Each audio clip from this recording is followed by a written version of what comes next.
All right. Hello, everyone, and welcome to the Devstream 169 breakdown. So, we have very little to talk about today.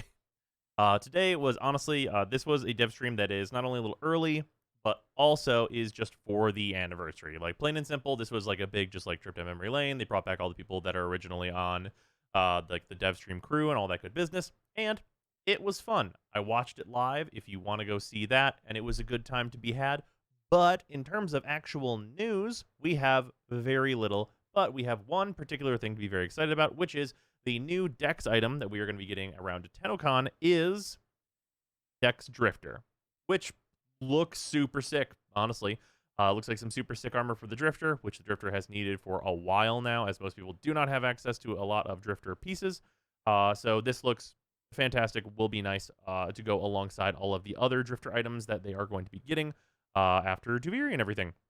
So, very cool. Excited for this. This going to be dropping right around TennoCon.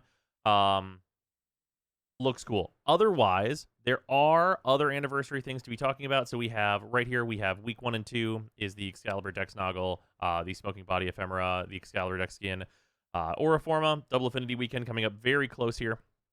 And then we're weeks 3 and 4, Dex Sybaris, Lizette Dex Skin, another double credits weekend, or the first double credits weekend, sorry. And then weeks 5 and 6, Dex Furus, Dex Roxaka Armor, Glyph, and then another double credits weekend there.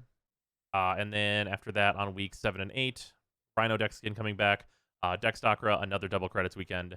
And then we have the Wisp Dex Skin coming back, of course, 2 companion slots, the Dex Sindana. And then we have a double resources weekend, which is going to be nice. And then the Kavat Genetic Code, of course. And then week 11 and beyond coming soon, which will include eventually the Dex Drifter Skin. So that is all well and cool. And it's, a nice bunch of rewards. All of those rewards, obviously, that are like weapons and stuff, give weapon slots. And, they all come like potatoed and all of that good business. So that stuff is great. But yeah, in terms of just general news stuff, not a whole lot. So let's talk a little bit about what else they showed. So they showed some Soulframe stuff. They showed a very small amount of gameplay. Like, we're talking like it was mostly just visuals and like a little bit of hitting guys with a sword. It's very early. We already knew from some earlier stuff that they had announced that we're not going to be seeing like playable Soulframe stuff this year, but that's probably going to happen next year. But super, super early. That being said, visually, like stylistically, I think it looks really cool. Gameplay stuff was clearly very early, so it's really hard to pass any judgment on it other than it was really fucking early. But yeah, we're going to get more Soulframe stuff at TennoCon, we know. They said that.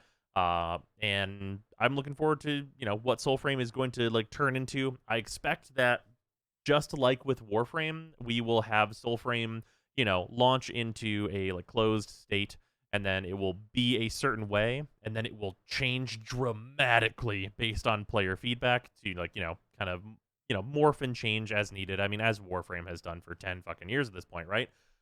So yeah, so it's going to be a really interesting journey with Soulframe, I think. I think that, as long as they nail it stylistically and, like, all of that good stuff, the gameplay will get there as it has with Warframe.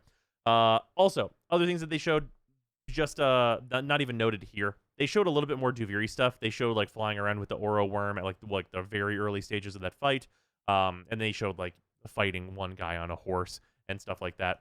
It looks cool. I'm very excited for Duviri still, but not anything like really new to show. We didn't get any like, systems clarifications on how like the randomness is going to work or anything of that nature.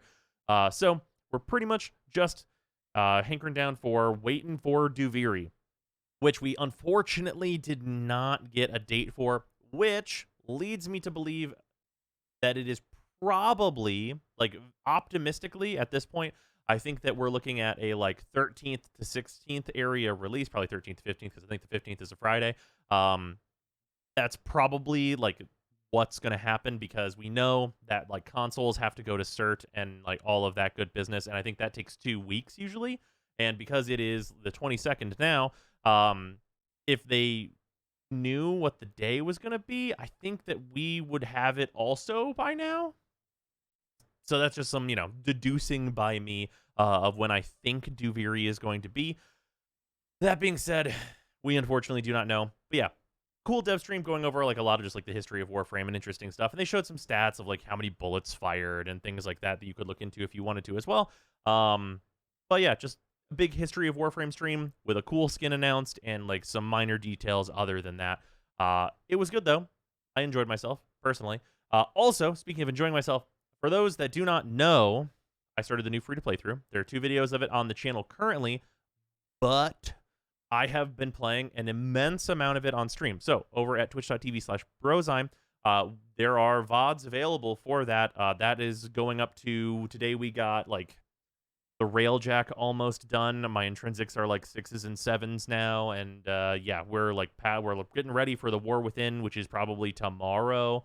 So yeah, lots of stuff going on over there. So if you are not going to want to wait for me to edit those VODs a bit and then put them up on the YouTube channel, which of course takes a while because there's a lot to go through, you can, of course, go check that stuff out over there.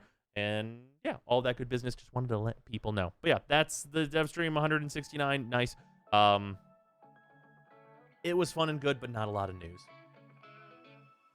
All right. Thanks for watching, everybody. And, of course, as usual, thank you very much to all of the new and returning patrons that we have, and especially to the super patrons, $10 plus patrons. So that is Brutus Salazar, Dylan Dworsky, Thrain, Afon, James Harthorne, JC4 Science, Jefferson Clark, Joshua Adams, Lou Zanth, Malik X. Williams, Pinty Ginja, Mitchta, Nicholas Gridley, Paradise, Remoxidate, Shan Harding, Zach Zaner, and Zeraphir. Also, of course, thank you to the rest of the patrons, $5 and $2 patrons. And thing that I just wanted to note, we have news on Duviri. That's going to be next month. So this month, I think I want to do 2 different new player free-to-play throughs. One for the Duviri stuff next month, and I think I want to do one this month. So look forward to that happening, and this will probably be on the end of a couple of those videos whenever it does happen. But yeah, I think there's going to be some free-to-play through progress there for people who have been waiting for that, and that's going to lead to a bunch of new guides. So yeah.